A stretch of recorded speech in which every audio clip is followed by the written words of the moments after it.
সংবিধান ও আইন নিয়ে ধারণা নেই বলেই আন্দোলনে নেমেছেন কোটা বিরোধীরা। গণভবনে প্রধানমন্ত্রী বললেন, কর্মসূচিতে বাধা নেই, ধ্বংসাত্মক কাজ করলে আইন অনুযায়ী ব্যবস্থা।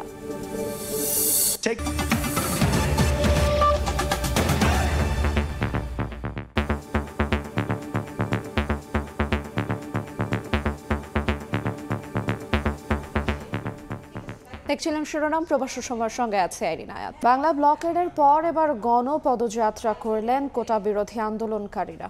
রবিবার সকালে রাষ্ট্রপতি বরাবর স্মারকলিপি দেন তারা। বঙ্গভবনের স্মারকলিপি গ্রহণ করেন রাষ্ট্রপতির সামরিক সচিব। পরে শিক্ষার্থীরা জানান, আগামী 24 ঘন্টা পরিস্থিতি পর্যবেক্ষণ করে পরবর্তী সিদ্ধান্ত জানানো হবে।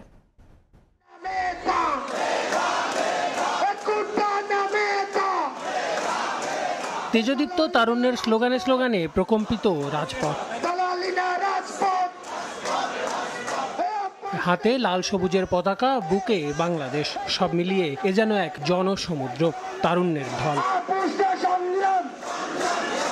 অনেকেরই শিক্ষাঙ্গন আলাদা, একে অন্যকে সেই অর্থে চেনেনও না, তবে আন্দোলন যেন সবাইকে গেঁথে দিয়েছে একই সূত্রে। তৈরি হয়েছে ভ্রাতৃত্বের বন্ধন। দাবি একটাই, কোটা সংস্কার করে যৌক্তিক পর্যায়ে নামিয়ে আনা।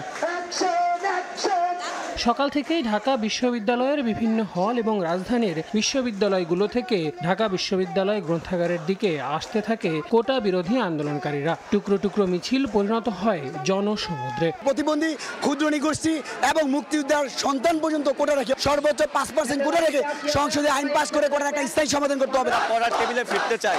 আমরা আশা করি আমাদের নীতি নির্ধারক যারা রয়েছেন তারা আমাদের এই বিষয়টা যৌক্তিক একটা সমাধান দেবেন। শিক্ষার্থীদের আন্দোলন, শিক্ষার্থীদের সংগ্রাম, শিক্ষার্থীদের দাবি দেওয়া সবসময় শান্তিপূর্ণ ছিল। এবার যাত্রা শুরুর পালা। দুপুর 12টায় গ্রন্থাগার থেকে বেরিয়ে টিএসসি, শাহবাগ, মৎস্য ভবন হয়ে পদযাত্রাটি পৌঁছায় নূর হোসেন চত্বরে। সেখানেই শান্তিপূর্ণ অবস্থান নেন আন্দোলনকারীরা। আমরা যেটা হচ্ছে কোটার যৌক্তিক সংস্কার করতে চাচ্ছি। মেধাবীরা তাদের যোগ্য স্থানে যাক। এটা সাধারণ মানুষের দাবি, একদম সারা বাংলাদেশের মানুষের দাবি। আমরা আমাদের আন্দোলন সফল না হওয়া পর্যন্ত আমরা রাজপথে আছি। কিছুক্ষণ পরই আন্দোলনকারীরা ভেঙে ফেলেন সেখানকার ব্যারিকেড। একটু এগিয়ে আবারও অবস্থান নেন বঙ্গবন্ধু চত্বরে। সেখান থেকে 12 সদস্যের প্রতিনিধি দল চলে যায় বঙ্গভবনের উদ্দেশ্যে। এদিকে 2:40 পুলিশি নিরাপত্তায় বঙ্গভবনে প্রবেশ করে প্রতিনিধি দল। প্রায় 15 মিনিট পর স্মারকলিপি জমা দিয়ে বের হন তারা। এরপর আবারও চলে যান বঙ্গবন্ধু স্কোয়ারে। সেখানে গিয়ে তারা জানান, আগামী 24 ঘন্টার পরিস্থিতি পর্যবেক্ষণ করে জানানো হবে পরবর্তী সিদ্ধান্ত। মহামান্য রাষ্ট্রপতি সামরিক সচিব নিশ্চিত করেছেন তিনি অতি দ্রুত আমাদের যে মেসেজটি, আমাদের যে স্মারকলিপিটি, সেটি মহামান্য রাষ্ট্রপতির কাছে পৌঁছে দেবে। যতগুলো দরজা আছে সবগুলো দরজায় যাচ্ছি এবং আমাদেরকে দরজা থেকে ফিরানো হচ্ছে এবং এই ফিরানোর পরে তারা আবার বলতেছে আমরা নাকি এক জায়গা থেকে আরেক জায়গায়। 24 ঘন্টার মধ্যে যদি মামলা প্রত্যাহার না করা হয় তাহলে কিন্তু আমাদের কর্মসূচি কঠোর থেকে কঠোর হবে। এরপর সচিবালয় হয়ে ক্যাম্পাসে ফিরে যায় শিক্ষার্থীরা। আল আমিন তুষার, সময় সংবাদ, ঢাকা। সংবিধান ও আইন নিয়ে ধারণা নেই বলেই আন্দোলনে নেমেছেন কোটা বিরোধীরা। উল্লেখ করে সরকার প্রধানের প্রশ্ন, মুক্তিযোদ্ধাদের বিরুদ্ধে কথা বলার অধিকার কোথায় পেল শিক্ষার্থীরা? রবিবার বিকেলে গণভবনে চীন সফর পরবর্তী সংবাদ সম্মেলন করেন প্রধানমন্ত্রী। বলেন, কোটা এবং মেধা এক কাতারে নিয়ে আসা কৌশল ছাড়া কিছু নয়। শিক্ষার্থীদের আন্দোলনের বিষয়টি আদালতে বিচারাধীন, তাই এই নিয়ে নির্বাহী বিভাগের আপাতত কিছুই করার নেই। এবং চায়না ওয়ার্ল্ড সামিট উইং আয়োজিত এই সম্মেলনে চীনের প্রধানমন্ত্রী লি কিয়াংয়ের আমন্ত্রণে গেল সপ্তাহে বেইজিংয়ে 3 দিনের দ্বিপাক্ষিক সফর সেরেছেন প্রধানমন্ত্রী শেখ হাসিনা। সেই সফরের বিস্তারিত তথ্য জাতির সামনে উপস্থাপনে গণভবনে এই সংবাদ সম্মেলনের আয়োজন। সহায়তার কথা উল্লেখ করেন। শুরুতেই লিখিত বক্তব্যে সরকার প্রধান তুলে ধরেন সফরের চুম্বক অংশ, জানান সফল হয়েছে সফর। তারা আমাদের বিরাট অফার দিচ্ছে, এটা ঠিক, কিন্তু নেবার সময় আমাকে এই হিসাবটা করে আমাকে নিতে হবে। এরপর উপস্থিত সাংবাদিকদের বিভিন্ন প্রশ্নের জবাব দেন প্রধানমন্ত্রী। কোটা বিরোধী আন্দোলনের বিষয়ে প্রধানমন্ত্রীর দৃষ্টি আকর্ষণ করা হলে তার সাফ জবাব, আইন সংবিধান না বুঝেই মাঠে নেমেছেন শিক্ষার্থীরা। মুক্তিযোদ্ধার বিরুদ্ধে এত ক্ষোভ কেন? আর মুক্তিযোদ্ধাদের বিরুদ্ধে কথা বলার অধিকার তাদেরকে দিয়েছে। কোটা আর মেধা তো এক জিনিস না। তো এইখানে দ্বন্দ্বটা সৃষ্টি করে, এটা একটা ট্যাকটিস। তার মানে কি মুক্তিযোদ্ধার সন্তান নাতিপুতিরা কেউ মেধাবী না, যত রাজাকারের বাচ্চারা নাতিপুতি হলো মেধাবী, তাই না? যারা আন্দোলন করছে তারা তো আইন মানবে না, আদালত মানবে না, সংবিধান কি তারা চেনে না, এটা সরকার কিভাবে চলে এ সম্পর্কে কোনো ধারণাই এদের নাই, কোনো জ্ঞানই নাই। যতক্ষণ পর্যন্ত আদালত থেকে সমাধান না আসবে ততক্ষণ আমাদের এখানে কোনো কিছু করার থাকে না। এটা বাস্তবতা, এই বাস্তবতা তাদের মানতে হবে। আর যদি না মানে কিছু করার নাই, আর রাজপথে আন্দোলন করতেই থাকবে, তবে কোনো ধ্বংসাত্মক কাজ করতে পারবে না। যতক্ষণ তারা শান্তিপূর্ণভাবে করে যাচ্ছে কেউ কিছু বলছে না। কিন্তু এর বাইরে যখন কিছু করবে, পুলিশের গায়ে হাত দেওয়া বা পুলিশের গাড়ি ভাঙা বা এভাবে আক্রমণ, এগুলি যদি করতে যায় তাহলে তখন তো আইন তার আপন গতিতে চলবে। এখানে আমাদের কোনো কিছু করার নেই। সংবাদ সম্মেলনে সাম্প্রতিক ঘটনা হিসেবে ওঠে প্রশ্ন ফাঁস এবং দুর্নীতির ইস্যু। সরকার প্রধান বলেন, দুর্নীতি করলে আপন পর দেখে নয়, সরকার আইন মাফিক ব্যবস্থা নেবে নির্দ্বিধায়। অন্যায় বা অবিচার যেটা করবে তাকে আমি ধরবই। আমি কঠোর হয়েছি বলেই কিন্তু ধরা পড়ছে, এটা মাথায় রাখতে হবে। হাত যখন দিয়েছি আমি ছাড়বো না, যেখানেই হোক যেই হোক, আমাকে বদমাশে আমি কেয়ার করি না। প্রধানমন্ত্রী বলেন, ফাঁস হওয়া প্রশ্নে কারা কারা সরকারি কর্মকর্তা হয়েছেন চিহ্নিত করতে পারলে আইনি ব্যবস্থা নেওয়া হবে তাদের বিরুদ্ধেও। যারা বেনিফিশিয়ারি যদি তাদের খুঁজে বের করা যায় তবে তাদের বিরুদ্ধে ব্যবস্থা নেব না কেন? তাদের তো চাকরি করার কোনো অধিকারই থাকবে না, কিন্তু সেটা খুঁজে দেবে কে? দীর্ঘ 1 ঘন্টারও বেশি সময় ধরে চলা এই সংবাদ সম্মেলনে চীন সফর পরবর্তী তিস্তা প্রকল্পের আপডেট তুলে ধরেন শেখ হাসিনা। তিনি বলেন, প্রকল্পটি ভারতই করবে। তিস্তার পানিটা ইন্ডিয়াই আটকে রেখেছে, কাজী তাদের কাছে আমাদের যদি আদায় করতে হয় তো এই প্রজেক্টের কাজ তাদেরই করা উচিত। তারা প্রজেক্ট করে তখন এটা যা প্রয়োজন তারা দেবে। এটা তো একটা ডিপ্লোম্যাসি। আমেরিকার প্রেসিডেন্ট নির্বাচনের প্রচারে ডোনাল্ড ট্রাম্পের ওপর গুলিবর্ষণের ঘটনায় দুঃখ প্রকাশ করেন প্রধানমন্ত্রী শেখ হাসিনা। এই ঘটনাটা সত্যি খুব দুঃখজনক যে একমাত্র প্রেসিডেন্সিয়াল ক্যান্ডিডেট তাকে এভাবে হামলা করা করা, তারা এটা নিয়ন্ত্রণ করতে পারছে না। দেবাশিস রায়, সময় সংবাদ, ঢাকা। মুক্তিযোদ্ধা কোটা পুনর্বহাল করে দেয়া পূর্ণাঙ্গ রায় প্রকাশ করেছেন উচ্চ আদালত। 27 পৃষ্ঠার রায়ে হাইকোর্ট বলেছেন, সরকারি চাকরিতে 30% মুক্তিযোদ্ধা কোটা সহ অন্যান্য কোটা মেনে চলতে হবে। তবে সরকার চাইলে কোটা বাড়াতে অথবা কমাতেও পারে। যদিও উচ্চ আদালতের এ রায়ের কার্যকারিতার উপর 4 সপ্তাহের স্থিতাবস্থা রয়েছে আপিল বিভাগে।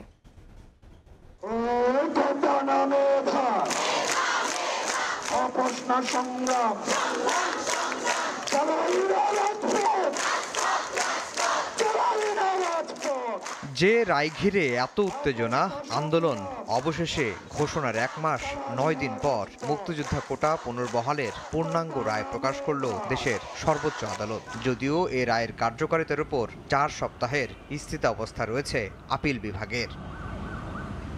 27 পৃষ্ঠার পূর্ণাঙ্গ রায়ে আইনজীবীদের দেয়া যুক্তিতর্কের পাশাপাশি কিছু পর্যবেক্ষণ দিয়েছেন উচ্চ আদালত। আদালত বলেছেন, মুক্তিযোদ্ধা কোটা নিয়ে এর আগে কয়েকটি রিট হয়েছিল হাইকোর্টে।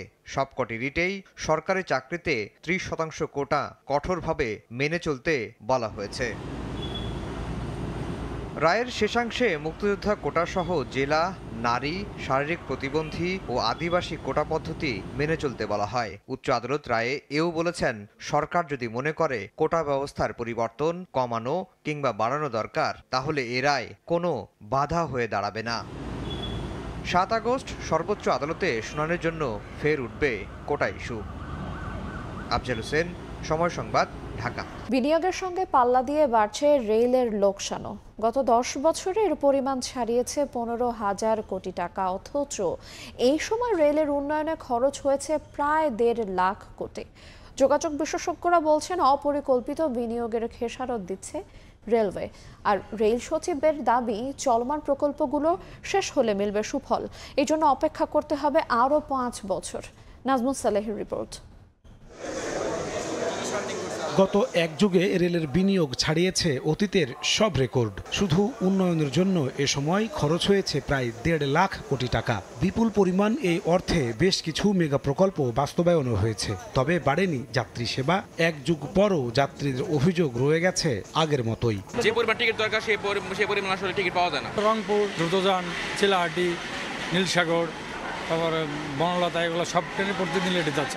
এত উন্নয়নের মধ্যে রেলের 65% লাইনই ঝুঁকিপূর্ণ, 70% মেয়াদ উত্তীর্ণ ইঞ্জিন আর কোচ সংকট নিয়ে চলছে এই খাত। 5 বছর আগে যাইতে সময় লাগতো, যে সময়টা লাগতো এখনো ঠিক ওই সময়টাই লাগে, কোনো লাভ হয় না। প্যাসেঞ্জার কিন্তু বাড়ছে। শিডিউল বেসিক পর্যায়ে কয়টা ট্রেন কয়টা আসবে কোনো খবর নাই। যতগুলো বগির দরকার ততগুলো বগি পাচ্ছি না, মানুষ দাঁড়িয়ে যাচ্ছে। এতে প্রতি বছর বাড়ছে রেলের লোকসানের বোঝা। প্রতি বছর গড় লোকসান ঠেকেছে 2000 কোটি টাকায়। যোগাযোগ বিশেষজ্ঞরা বলছেন, আয় বৃদ্ধির উদ্যোগ না নিয়ে অহেতুক প্রকল্পের খেসারত দিচ্ছে রেলওয়ে। একদিকে রেলের পিছনে বিনিয়োগ বাড়ছে, অন্যদিকে কিন্তু রেলের আয় কমছে। আয় এবং বিনিয়োগের মধ্যে একটা বড় ফারাক হয়ে গেছে। ব্যয়ের ক্ষেত্রে আমি বলবো আসলে রেলকে তাদের অনেকটাই আমরা দেখি যে প্রকল্পগুলো আসলে প্রয়োজন নাই, অনেকটা ত্রুটিপূর্ণ যে প্রকল্প আছে সেখানে তারা বিনিয়োগ করছে। কেনাকাটায় যে অনিয়ম, দুর্নীতি, সেটার জন্য কিন্তু রেল এই লোকসানে পড়ে যাচ্ছে। এত সংকটের সমাধান না করেই রেল সচিব বলছেন, চলমান প্রকল্পগুলো শেষ হলেই মিলবে সুফল। আগামী 5 বছর পরে রেল এই দিকে এটা আরও এটা বিশ্ব পণ্যের দিক দিয়ে, পণ্য এবং নন কোর বিজনেস থেকে যে রেলের ইনকাম সেটা আরও বেশি গুণে বৃদ্ধি পাবে এবং এই গ্যাপটা কমে যাবে। এই মুহূর্তে রেলে 36টি প্রকল্প চলমান, যা বাস্তবায়নে খরচ হবে 1,42,000 কোটি টাকা। গত 14 বছরে রেলের উন্নয়নে খরচ হয়েছে 1.5 লাখ কোটি টাকা, অথচ লাভ তো দূরের কথা, প্রতি বছর এখন গড় লোকসান 2000 কোটি টাকা। যোগাযোগ বিশেষজ্ঞরা বলছে, অপরিকল্পিত উন্নয়ন আর অর্থ খরচের বিলাসী প্রকল্পের কারণে প্রতি বছর পাল্লা দিয়ে বাড়ছে রেলের লোকসান। নাজমুস সালেহী, সময় সংবাদ, ঢাকা। এক ধাক্কায় গ্যাসের লাইন ফুটো হওয়ায় রাষ্ট্রের ক্ষতি হয়েছে প্রায় 215 কোটি টাকা। পাশাপাশি অন্তত তীব্র গ্যাস সংকটে ভুগত হয়েছে রাজধানীবাসীকে। চট্টগ্রামের আনোয়ারায় চায়না ইকোনমিক জোনের জেটি নির্মাণের সয়েল টেস্টের সময় ছিদ্র হয়েছিল এলএনজি সরবরাহের ওই পাইপলাইন। এই ঘটনায় ঠিকাদার প্রতিষ্ঠানের অবহেলার কথা উল্লেখ করে থানায় ডায়েরি করেছে জিটিসিএল। বিস্তারিত জানাচ্ছেন কমল দে। দক্ষিণ চট্টগ্রামের আনোয়ারায় ক্ষতিগ্রস্ত পাইপলাইন মেরামতে কাজ করছে গ্যাস ট্রান্সমিশন কোম্পানি লিমিটেডের প্রকৌশলীরা। দিনরাত টানা কাজ করার পরও 3 দিন লেগেছে ছিদ্র হওয়া পাইপ অপসারণ করে নতুন পাইপ লাগিয়ে গ্যাস সরবরাহ স্বাভাবিক করতে। এই সময়ে রাজধানী ঢাকায় গ্যাস সরবরাহ অনেকটা বন্ধ হয়ে গিয়েছিল।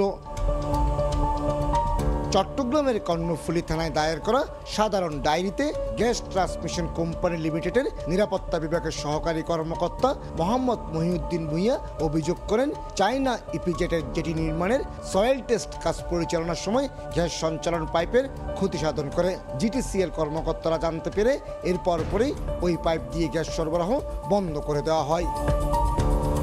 বুধবার সকাল থেকে শুরু হয় ক্ষতিগ্রস্ত পাইপ মেরামতের কাজ। মাটির অন্তত 1.5 মিটার গভীরে অবস্থান ছিল এই পাইপের। কোনো রকম অনুমতি ছাড়া পাইপলাইনের উপর রিক স্থাপন করা হয়েছিল বলে অভিযোগের পাশাপাশি ক্ষতির পরিমাণ 215 কোটি টাকা বলে উল্লেখ করা হয়েছে সাধারণ ডায়েরিতে।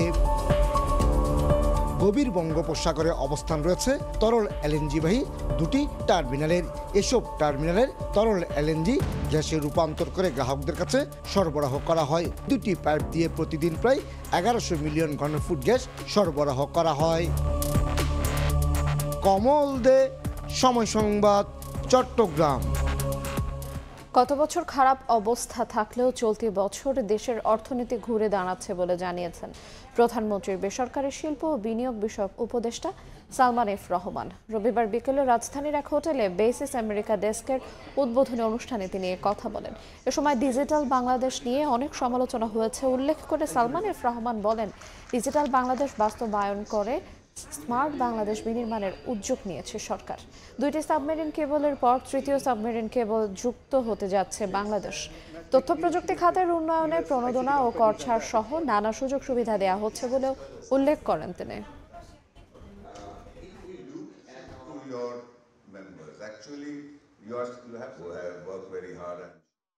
We are now in a better situation. We are coming out of the problems we are facing. As you know, the economy is coming very fast, coming back on track. So I'm quite confident that the challenges and the issues which we have faced in recent times, we will be overcoming, and we should be back on the path of progress. অবশেষে 1,20,000 টাকা ছুঁয়ে ফেলল এক ভরি স্বর্ণের দাম, যা কার্যকর হবে আজ থেকে। আর এই নিয়ে গেল 6.5 মাসে দাম ওঠানামার এমন হিসেব 32 বার দিল বাংলাদেশ জুয়েলার্স সমিতি বাজুস। এর আগে দামের এমন অস্থিরতা কখনোই দেখেনি দেশের স্বর্ণের বাজার। এমনিতেই মূল্যবান ধাতু হিসেবে বিশ্বজুড়ে সমাদৃত স্বর্ণ, তার ওপর কখনো নারীর শোভাবর্ধনে, কখনো দেশের রিজার্ভ বৃদ্ধিতে, আবার কখনো বা টালমাটাল বৈশ্বিক অর্থনীতির মধ্যে বাজির ঘোড়া হয়ে বাজিমাত করা এই ধাতুটি যেন নিজের দাম বাড়াতে মরিয়া ক্ষণে ক্ষণে। এবার 1,190 টাকা বেড়ে দেশের বাজারে 22 ক্যারেট স্বর্ণ গড়ল সর্বোচ্চ দামের রেকর্ড। এক ভরির মূল্যমান দাঁড়ালো 1,20,081 টাকায়। এর আগে গত 21 এপ্রিল 1,20,000 টাকার মাইল ফলক ছুঁই ছুঁই করে ঠেকেছিল 1,19,428 টাকায়। নতুন দাম সোমবার থেকে বাজারে কার্যকর হবে বলে জানিয়েছে বাংলাদেশ জুয়েলার্স সমিতি বাজুস, যেখানে এক ভরি 21 ক্যারেট স্বর্ণ কিনতে গুনতে হবে 1,14,622 টাকা, 18 ক্যারেট পড়বে 98,246 টাকা, আর সনাতন পদ্ধতির প্রতি ভরি স্বর্ণ বেচা কেনা হবে 81,229 টাকায়। রোববার সন্ধ্যায় গণমাধ্যমে পাঠানো বিজ্ঞপ্তিতে বাজুস জানিয়েছে, স্বর্ণের বিক্রয় মূল্যের সঙ্গে আবশ্যিকভাবে সরকার নির্ধারিত 5% ভ্যাট ও বাজুস নির্ধারিত ন্যূনতম মজুরি 6% যুক্ত করতে হবে। তবে গহনার ডিজাইন ও মানভেদে তারতম্য হবে মজুরিতে। এর আগে সবশেষ গত 7 জুলাই স্বর্ণের দাম সমন্বয় করেছিল বাজুস। সেদিন 1,609 টাকা বাড়িয়ে এক ভরি 22 ক্যারেট স্বর্ণের দাম ঠিক করা হয়েছিল 1,18,891 টাকায়। নিবিড় সাহা, সময় সংবাদ, ঢাকা। বকেয়া পাওনা পরিশোধ সহ 8 দফা দাবিতে পঞ্চম দিনের মতো কর্মবিরতি ও বিক্ষোভ সমাবেশ করেন সোনালী লাইফ ইন্স্যুরেন্সের কর্মীরা। রবিবার সকালে রাজধানীর মালিবাগের প্রতিষ্ঠানটির প্রধান কার্যালয়ে অবস্থান নেন কয়েকশো কর্মী। এ সময় প্রশাসকের সঙ্গে বাকবিতণ্ডায় জড়ান তারা। এতে ভোগান্তিতে পড়েন গ্রাহকরা। নিজেদের দাবি নিয়ে সোনালী লাইফ ইন্স্যুরেন্সের প্রশাসকের সঙ্গে প্রতিষ্ঠানটির সুবিধাবঞ্চিত ও চাকরিচ্যুত কর্মীরা দেখা করতে গেলেই শুরু হয় বাকবিতণ্ডা। রোববার সকাল থেকে বকেয়া পাওনা পরিশোধ, প্রশাসকের বরখাস্ত করা কর্মীদের চাকরিতে পূর্ণবহাল সহ 8 দফা দাবি আদায়ে রাজধানীর মালিবাগে সোনালী লাইফের প্রধান কার্যালয়ের সামনে অবস্থান কর্মসূচি পালন করেন কর্মীরা। প্রশাসকের অপসারণ সহ দাবি আদায়ে কর্মীদের টানা পঞ্চম দিনের মতো চলা কর্মবিরতিতে বিপাকে পড়েছেন বিমা দাবি নিয়ে আসা গ্রাহকরা। বলতেছে ভাই কালকে আসেন। কর্মীরা জানান, দাবি আদায়ের আন্দোলনে থমকে গেছে সোনালী লাইফের সব কার্যক্রম, বন্ধ রয়েছে নতুন পলিসি সংগ্রহ। 3 মাস যাবত আমরা স্যালারি কমিশন পাই না, আমাদের বাচ্চাদের স্কুলের বেতন, আমাদের সংসার চালানো। কেন আপনি বন্ধ করলেন? এটা আপনার কোন ধ্বংসাত্মক নীতি? আন্দোলনকারীদের অভিযোগ, দুর্নীতি আর আর্থিক অনিয়মের তদন্ত করতে এসে প্রশাসক নিজে জড়িয়ে পড়েছেন অনিয়মে। উনি সেই বৈধ সিটটাকে সরাইয়া একটা ভুয়া সিট বানিয়ে তাদের নামে চক্রান্ত করে উনি আগায় যেতে চাচ্ছে। সব অভিযোগ অস্বীকার করে প্রশাসকের দাবি, আর্থিক অনিয়ম ঢাকতেই একটি মহল বিশৃঙ্খলা করতে উস্কে দিচ্ছে কর্মীদের। গ্রাহকের সার্ভিসটা আপনি দিচ্ছেন না, টার্মস অ্যান্ড কন্ডিশন আপনি বললেন আপনি মেনে চলবেন, তাহলে আপনি মানবেন না, আবার মেনে চলার প্রতিশ্রুতি দিয়ে আসছেন, তাহলে আপনার বিরুদ্ধে ব্যবস্থা তো ওভারডিউ। আন্দোলনকারীদের দাবি, প্রতিষ্ঠানটির 5 জন উচ্চপদস্থ কর্মকর্তা সহ 18 জনকে চাকরিচ্যুত করেছে প্রশাসক। তবে রোববার দুপুরে 5 শীর্ষ নির্বাহীকে বরখাস্ত করার নির্দেশ স্থগিত করার আদেশ দিয়েছেন উচ্চ আদালত। যেটি আমাদের অধিকার, তথ্য ভিত্তিকভাবে আমরা যখন উপস্থাপন করেছি সেটি তার স্বার্থে বিঘ্নিত করেছে। নৈতিকভাবে যে আমাদেরকে একটা ডিফেন্স করার সুযোগ দেওয়া হয় সেটিও তিনি না দিয়ে তিনি আমাদেরকে বরখাস্ত করেছেন। এমন অবস্থায় গ্রাহকদের প্রাপ্য সেবা নিশ্চিতে উদ্যোগ গ্রহণের দাবি সংশ্লিষ্টদের। সাইফুল ইসলাম, সময় সংবাদ, ঢাকা। সংযুক্ত আরব আমিরাতে দক্ষ বাংলাদেশিদের জন্য ভিসা বন্ধ নেই। দেশটিতে অদক্ষ কর্মী নিয়ে যাতে হয়রানির শিকার না হয় সেই ব্যবস্থা নিতে ভিসা নীতিতে কঠোরতা অবলম্বন করা হচ্ছে। পাশাপাশি জাল সনদের মাধ্যমে অদক্ষ কর্মীদের ভিসা যেন ইস্যু না হয় তাও নজরে রাখা হচ্ছে। সংযুক্ত আরব আমিরাতে এক প্রবাসী সমাবেশে বাংলাদেশের রাষ্ট্রদূত এ কথা বলেন। শিবলি আল সাদিকের রিপোর্ট। গত কয়েক মাস যাবৎ সংযুক্ত আরব আমিরাতে বাংলাদেশিদের জন্য ভিসা নীতিতে কঠোরতা অবলম্বন করছে দেশটি। বর্তমানে সাধারণ কোনো লাইসেন্সে ভিসা ইস্যু করতে হলে গ্র্যাজুয়েশন সার্টিফিকেট বাধ্যতামূলক করা হয়েছে। সাধারণ কর্মীদের জন্য ভিসা বন্ধের বিষয়টি নিয়ে বাংলাদেশিদের নানা অপরাধ প্রবণতাকে দায়ী করেছেন দেশটিতে নিযুক্ত বাংলাদেশের রাষ্ট্রদূত। এক মত বিনিময় সভায় এই মন্তব্য করেন তিনি। দক্ষতা থাকতে হবে, আর দক্ষতার মানদণ্ড হলো যে ন্যূনতম স্নাতক পাস, তা নাহলে কিন্তু আপনি আসতে পারছেন না। এর বাইরে যারা রয়েছে তাদের জন্য এই মুহূর্তে সংযুক্ত আরব আমিরাতে কর্মসংস্থানের তেমন কোনো সুযোগ নেই। অনুষ্ঠানে সংসদ সদস্য খাদিজাতুল আনোয়ার সনি বলেন, প্রবাসীদের নিয়ে প্রধানমন্ত্রী শেখ হাসিনা নিরলস কাজ করে যাচ্ছেন। প্রবাসীদের লাশ বহনে বিড়ম্বনা, বিমান ভাড়া বৃদ্ধি, এয়ারপোর্ট হয়রানির বিষয়টি নিয়ে তিনি আগামীতে সংসদে আলোচনার প্রস্তুতি নিচ্ছেন বলেও জানান। জীবনযাত্রার মান উন্নত করার জন্য বা এয়ারপোর্টে যাতে তারা হয়রানির শিকার না হয়, এটার জন্য আমি মন্ত্রী মহোদয়ের সাথে আমি বা আমার কলিগ যারা আছে আমরা আলাপ করব। এই সমাবেশে বক্তারা উপস্থিত কয়েক হাজার প্রবাসীকে আমিরাতে অপরাধ প্রবণতা কমিয়ে আনার লক্ষ্যে সচেতনতা বাড়ানোর পরামর্শ দেন। শিবলি আল সাদিক, সময় সংবাদ, সংযুক্ত আরব আমিরাত। দক্ষিণ কোরিয়ার শ্রমিকদের ঘণ্টা সর্বনিম্ন মজুরি 1.7% বাড়িয়ে 10,030 ওন নির্ধারণ করা হয়েছে। মজুরি বৃদ্ধির এই হার কোরিয়ার ইতিহাসের দ্বিতীয় সর্বনিম্ন। এতে অসন্তোষ প্রকাশ করেছেন শ্রমিকরা। এ বিষয়ে দক্ষিণ কোরিয়া থেকে বিস্তারিত জানাচ্ছেন মোহাম্মদ হানিফ।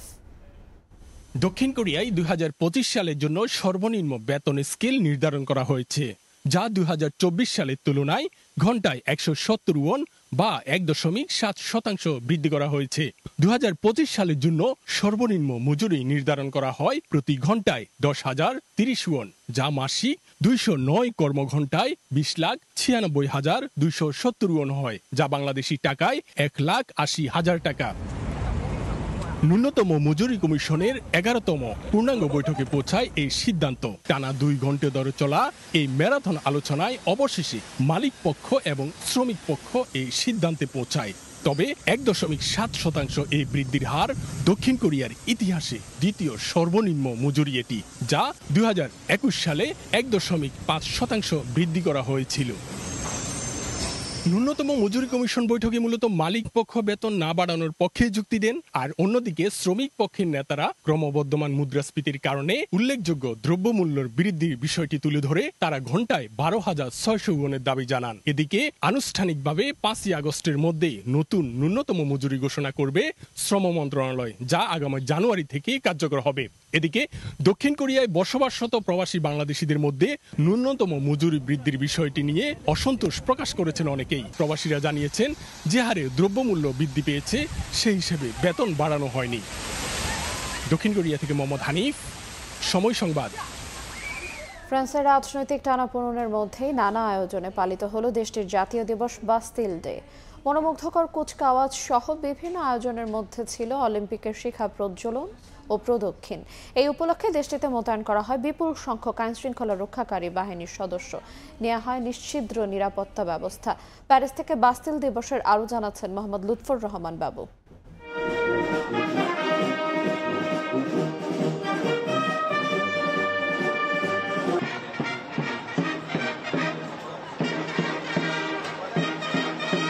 ফ্রান্সের পার্লামেন্ট নির্বাচনের দ্বিতীয় দফা ভোট গ্রহণ শেষ হলেও কোনো জোট এককভাবে সংখ্যাগরিষ্ঠতা না পাওয়ায় দেশটিতে এক ধরনের রাজনৈতিক টানপোড়েন চলছে। এর মধ্যেই দেশটির জাতীয় দিবস 14 জুলাই বাস্তিল ডে, স্থানীয় ভাষায় যেটি কেতশজুই নামে পরিচিত, সেটি পালিত হলো। রাজনৈতিক টানপোড়েন থাকলেও দেশটির জাতীয় দিবস পালন হয়েছে যথারীতি নানা আয়োজনের মধ্য দিয়ে। প্রতি বছরের ন্যায় এবারও প্যারিসের এভিনিউ সঞ্জলজিতে আয়োজন করা হয় সামরিক কুচকাওয়াজের।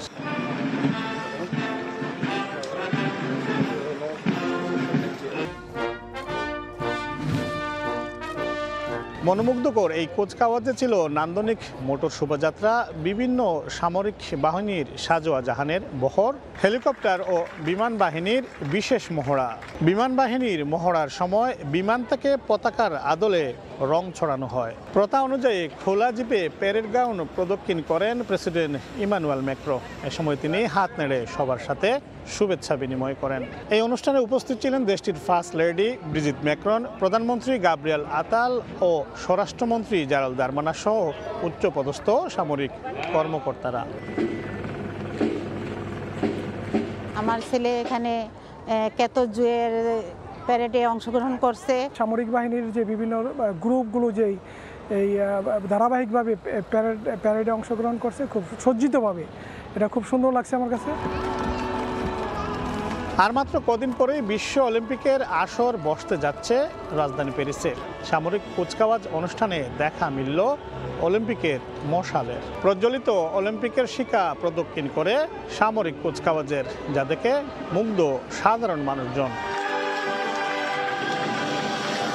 তৎকালীন সময়ে শোষণ, বঞ্চনা আর বৈষম্যের শিকার সাধারণ মানুষ ফুঁসে উঠেছিল শাসক শ্রেণীর বিরুদ্ধে, যার পরিসমাপ্তি ঘটে 14 জুলাই বাস্তিল দুর্গ পতনের মধ্য দিয়ে। তারপর থেকেই প্রতি বছর এই দিবসটি নানা আয়োজনের মধ্য দিয়েই ফ্রান্সে পালিত হয়ে আসছে। স্বাধীনতা, সাম্য, মৈত্রী, এই স্লোগানের উপর ভিত্তি করেই ফরাসি বিপ্লবের সূচনা ঘটেছিল, পতন হয়েছিল বাস্তিল দুর্গের। তবে সমাজ থেকে বৈষম্য কতটা দূর করা গেছে সেই প্রশ্নটি এখনও রয়ে গেছে। মোহাম্মদ লুৎফুর রহমান বাবু, সময় সংবাদ, প্যারিস।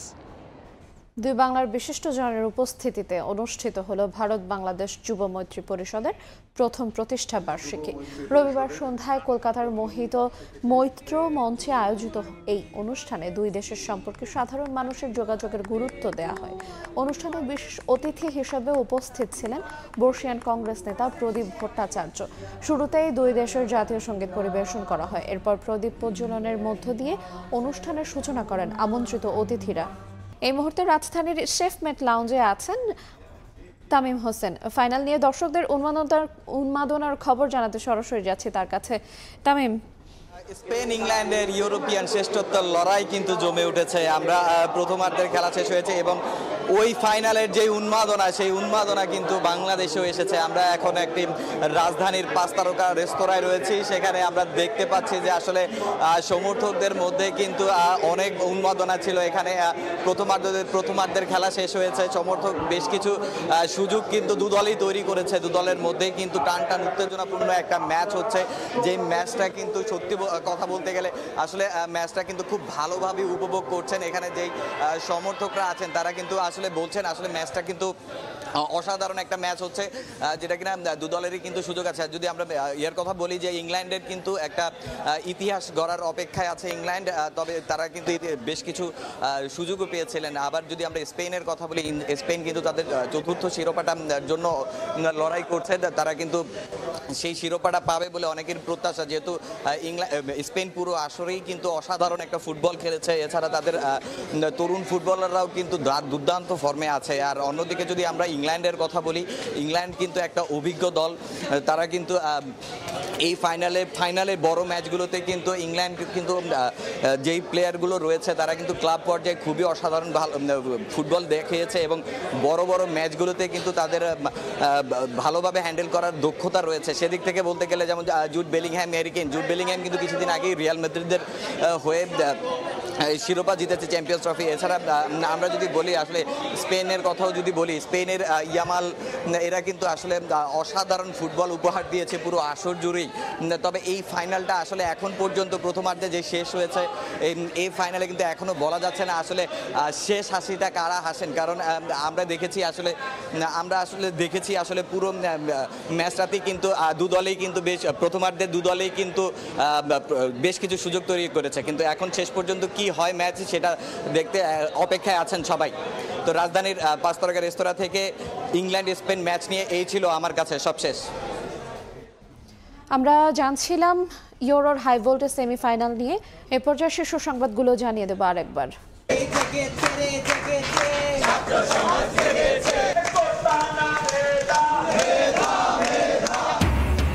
সংবিধান ও আইন নিয়ে ধারণা নেই বলেই আন্দোলনে নেমেছেন কোটা বিরোধীরা। গণভবনে প্রধানমন্ত্রী বললেন, কর্মসূচিতে বাধা নেই, ধ্বংসাত্মক কাজ করলে আইন অনুযায়ী ব্যবস্থা।